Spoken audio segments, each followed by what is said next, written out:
Я буду таким цікавим місцем. Зараз прийду і розкажу.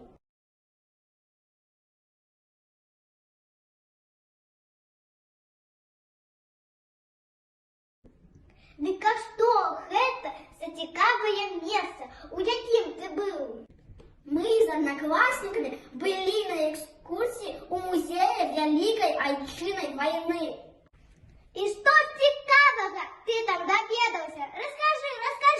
Гэты музей распавядае о подвигу нашага народа в цяжкім часе ў гісторыі краіны. Ты ведаеш, што шмат гадоў таму на нашу радзіму напалі ворагі, але дзякуючы адвазе, стойкасці, мужнасці нашых салдат мы перамаглі. Ого, як цікава! А што ты там бачыў? У музеі я бачыў шмат рознай военнай тэхнікі і панораму военных дзён. А самае цікавае я пра цябе сфотаграфаваў. Хочаш паглядзець? Вядома, хачу! Пагранічнікі смела абаранялі межы нашай краіны, а ў паветры, на сушы і на вадзе адважна ваявалі танкісты, лётчыкі, марякі, артылерысты.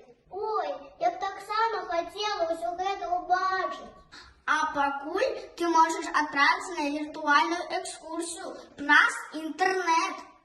Мы папросім бацькоў адправіцца ў музей усей сям'ёй. Завтра ўжо 9 мая, дзень перамогі. Гэта свята, якое адзначае уся краіна. У гэты дзень скончылася Вялікая Айчынная вайна, перамогай нашага народа. Мы заўтра пойдзем на парад, павіншуем ветэранаў і ўскладзем кветкі да вечнага агню. А памятаеш, у нашым доме жыве дзядуля Ігнат. Мама казала, што ён таксама прымаў удзел у вайне. Давай мы зробім падарунак паштоўку і намалюем на ёй белага голубя, таму што ён сімвал міра на зямлі. З днём перамогі!